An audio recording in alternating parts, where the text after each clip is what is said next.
Good evening, and welcome to the 1-year anniversary season of Shhh Productions Vintage Radio Hour, sponsored by our friends at Athlon IT.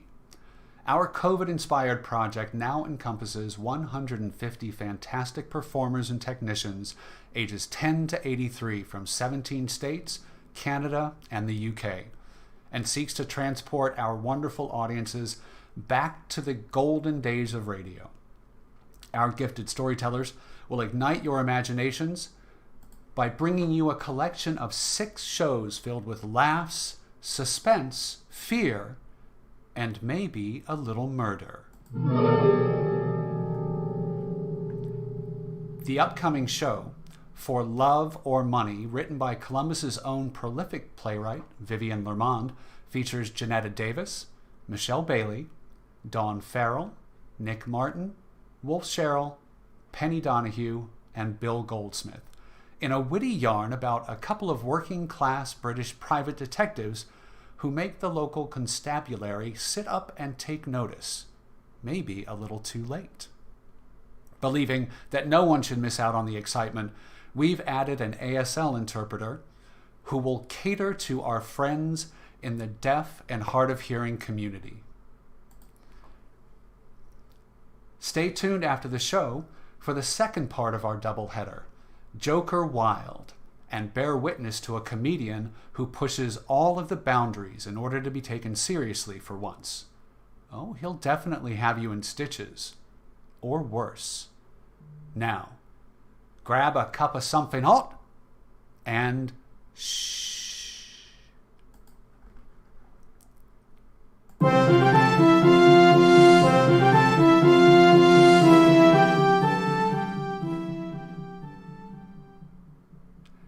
Just wanted to take a quick moment and introduce our playwright, Vivian Lermond, who's going to tell us a little bit about the inspiration for her play and a little bit more about what's coming up from her.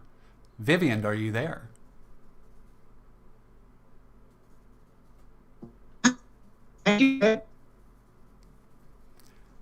Can you hear me? I can hear you. Excellent. So tell us a little bit about what inspired you to write the show.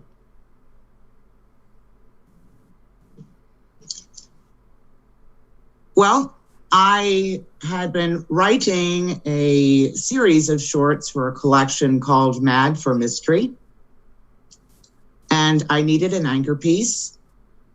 And after talking to you and my good friend in the UK, Mark Beauchamp, I got the idea that I needed to do an old-time mystery theater murder show. And so that basically, you were part of my inspiration for this. Well, that's excellent. Thank you so much. If people are interested, I have a lot of upcoming things, but if you would like to read this play or any other collections of mine, my publisher and agent in the UK is Smith Scripts. And this particular piece is from the Mad for Murder collection. Excellent. It is so great to have you briefly explaining a little bit about what inspired you. And we're going to sit back and listen to the show now. So thank you so much for joining us and for sharing your work. Oh, thank you. Enjoy. And on with the show.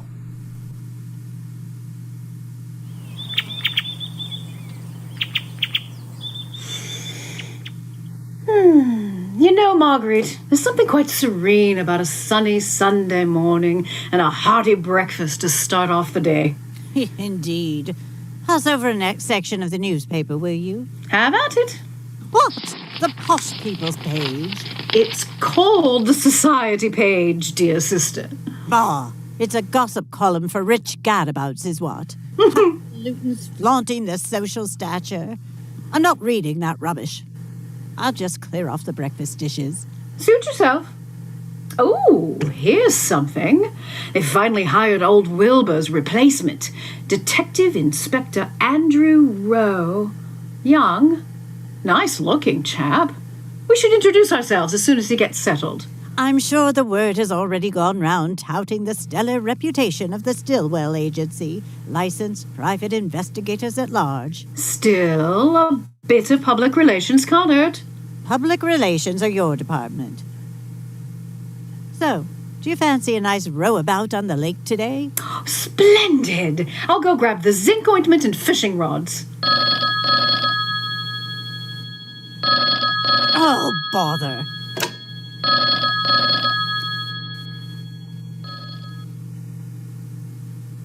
The Stillwell Agency, Marguerite speaking. Yes, Mrs. Halston. What can we... Oh, dear. I'm so... Straight away. Your address, please. We'll be by within the hour. We'll be where? Posh people page, where is it? Just where you left it.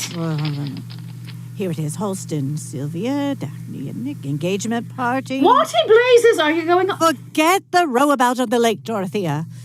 Your wish to meet the new detective inspector has been granted sooner than expected, and not under the best of social circumstances. That was Sylvia Halston on the phone. The engagement party for her niece went horribly wrong last night. The bride-to-be was murdered. She asked us to be on the case.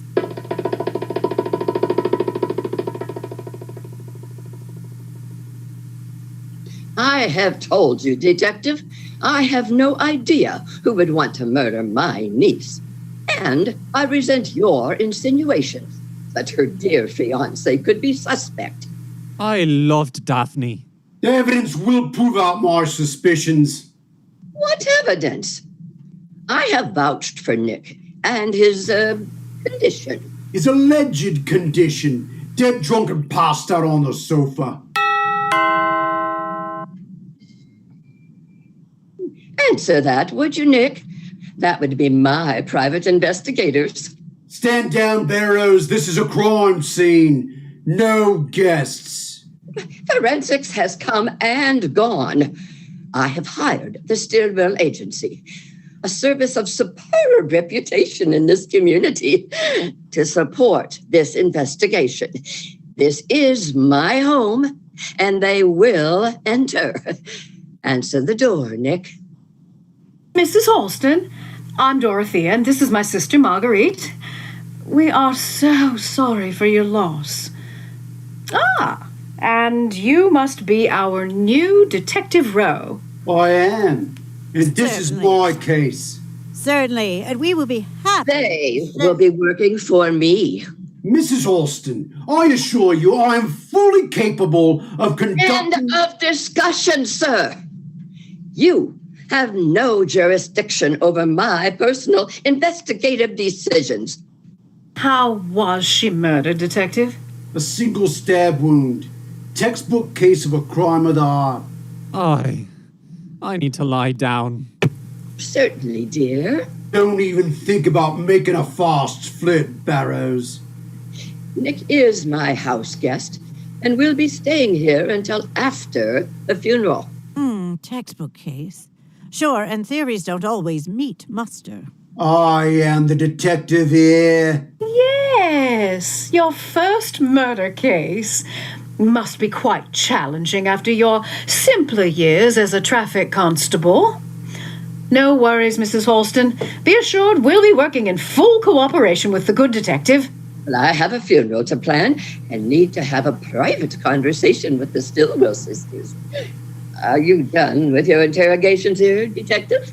For now. Well, then perhaps you will set about interviewing the 100 attendees on my guest list. Good day. Good day. I find that detective a most off-putting man. Then. And you be flexing his muscle is all. I know this is tedious and trying, Mrs. Halston, but let's start at the beginning.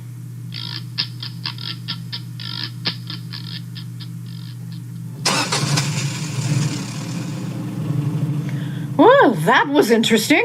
But not very insightful. According to the missus and the fiancé, the deceased Daphne could do no wrong. A killer obviously thought different. I've been thinking. Daphne had to know whoever got into a bedroom after the party. Well, that narrows the suspect list. What do you make of Detective Rowe? A young, pompous petoonie. You do have a way with words. In any case, the murder was premeditated. And we're starting at ground zero. No murder weapon, crime scene wiped clean, no sign of a struggle. Unknown motive. Motive for murder always seems to come down to two things, love or money. Let's start digging.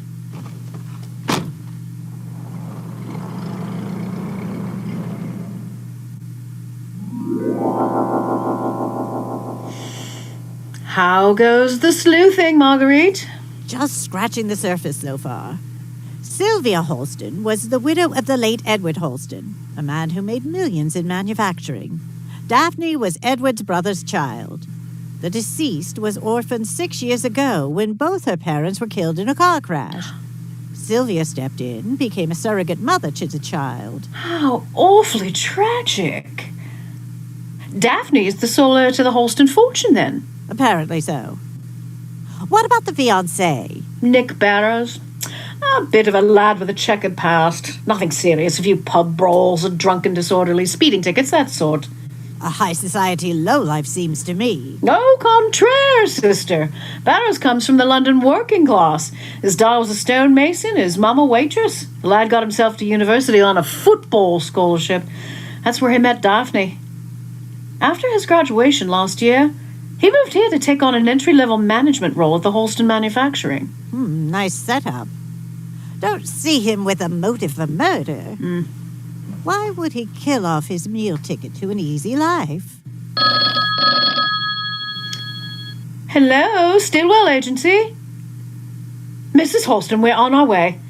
Rowe has arrested Barrows. But Barrows has a solid alibi. Not anymore. They found a dagger that matches the death wound in Barrows' flat. I'll meet you there. I have an errand to run.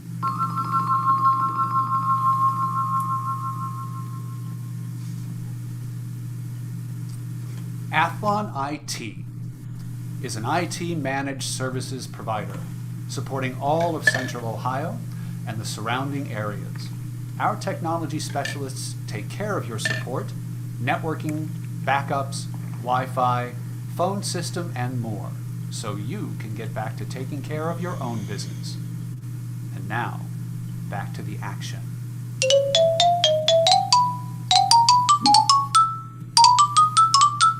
Miss Stillwell, you're off to admit finding the murder weapon Alleged murder weapon? in Barrows' flat makes a strong case For circumstantial evidence which usually does not hold water with a jury. So sorry I'm late. I brought Miss Maycomb, Nick's landlady. She has something to say. Out with it, then. Nick hasn't been to his flat since Friday last, when that dear Daphne came to fetch him. Are you suggesting that you are capable of keeping a watchful eye on your tenants 24/7?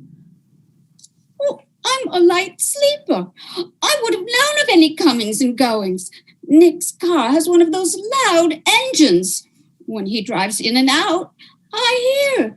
His parking space is just under my bedroom window. You could have accessed his flat without driving to the scene. Quite right, Detective. My thoughts exactly. So for good measure, I mark the kilometers between the Halston house and Miss Maycomb's. 8 kilometers. Quite a bit of distance for a foot traveler, even a fit fellow like Barrows. Or even a cyclist covering our ill-kept country roads in the dead of night. And I'm sure you have considered the most logical point, Detective. Sure, it would be highly unlikely that even the most simple-minded culprit would have sense enough not to bring home the evidence of their crime. Well, I'd like to leave now, please. Of course, Mrs. Maycomb. Seems like you're a hound well off the scent of the fox, Detective Rowe. Come now, don't look so flummoxed, good man. Simply said, it quite appears someone sat Barrows up. Ooh, incoming call from Mrs. Halston. Has her attorney with her? We'll leave you to it, Detective. You're a busy man. Miss Maycomb, would you like to join my sister and me for a lovely tea? Nice woman, Miss Maycomb. As she would tell it, Nick Barrows is on the short queue for saintly canonization. Quite the contrast to Rowe's conviction that Barrows needs to go to the fires down below. And he was sure hell-bent on sending him there. Nothing worse than an overzealous rookie trying to wrap up a case. Perhaps it's time I pay our old friend police chief a cordial visit and discuss his new hire's lack of détente. Harry Collins is a good man. Can't hurt. Dead ends and detours. I think it's time to take a new road we haven't traveled. Such as? The road to London and Daphne's past. Time to search for untidy secrets. So nice you could join me for lunch, Harry. And if this is about lodging a complaint against Detective Rowe, your client Sylvia Halston beat you to it. Oh? An abrasive man with sharp edges, she called him. I would have to agree. That is more than a fair assessment. But I've already spoken with him. Excellent.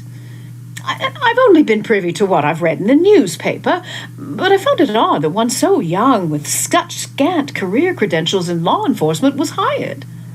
Well, I wasn't on the hiring committee. I just signed off on the paperwork. More than likely the committee was impressed by his big city experience. From St. Alban, was he? Oh, London. 5 years on the force and keen to advance. And harder to work his way up the ranks in London, I imagine. A factor, no doubt. But still, I would offer that whilst directing traffic in London roundabouts takes certain fortitude, it hardly qualifies him for a post as a detective inspector. Rather seismic shift, I'd say. Rowe will grow into the job. And Dorothea, you and Marguerite are going to have to smooth the waters and work with him. Well, Chief Collins, as you know, cooperation is my middle name.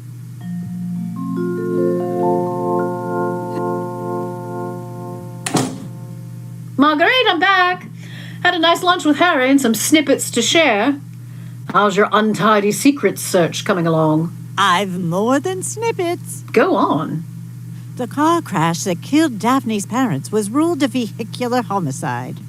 And you tracked down the culprit? It was Daphne's father, Richard Halston, behind the wheel. My God! Who was the victim? You better sit down for this one, Dorothea. You better sit down. Detective Rowe, well, my investigators just rang up. They're on their way here now. Seems they've discovered new evidence and thought it best you be present when they present their findings. No, I have no idea.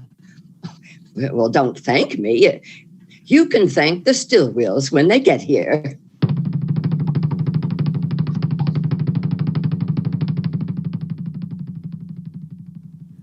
Let's begin, shall we? Dorothea will be joining us shortly.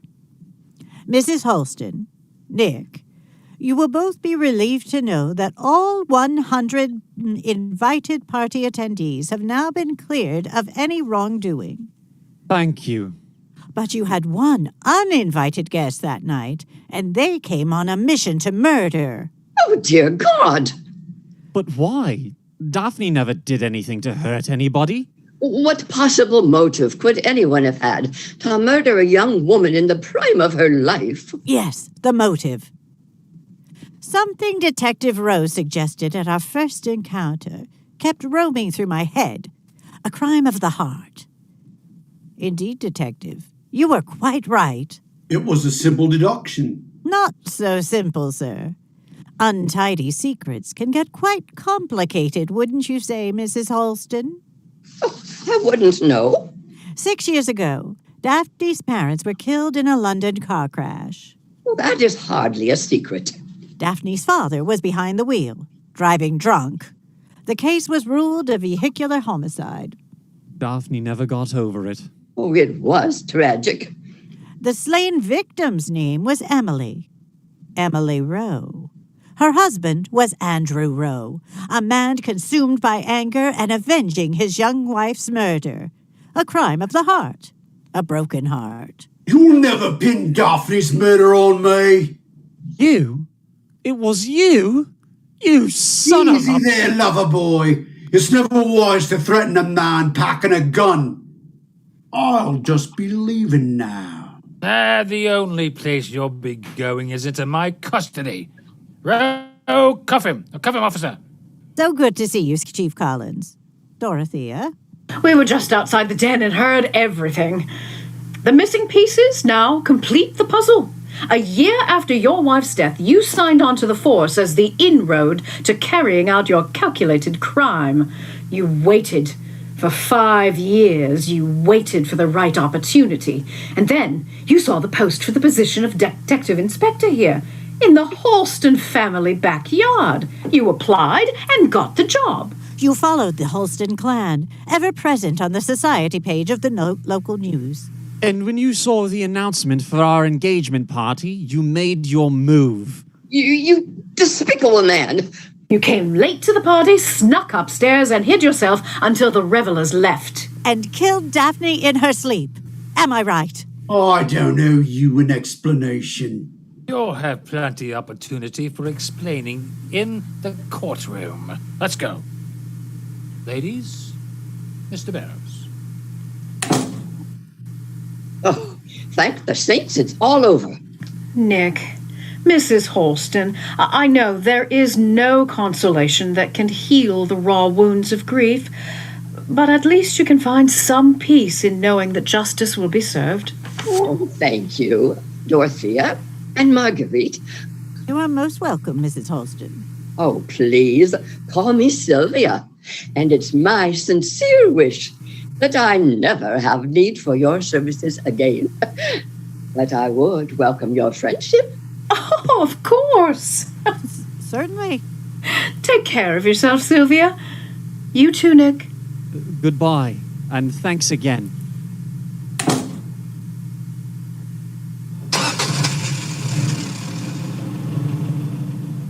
Well then, case closed.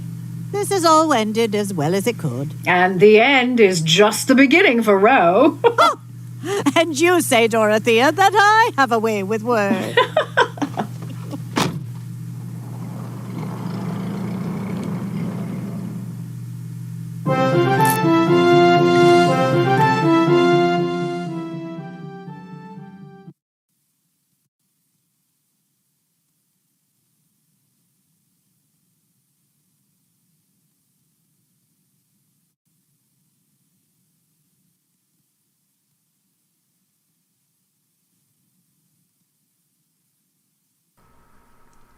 Thank you to our outstanding performers, our amazing ASL interpreter Heather Caldwell, our sponsor Athlon IT, and to you, our audience, for joining us for our anniversary season.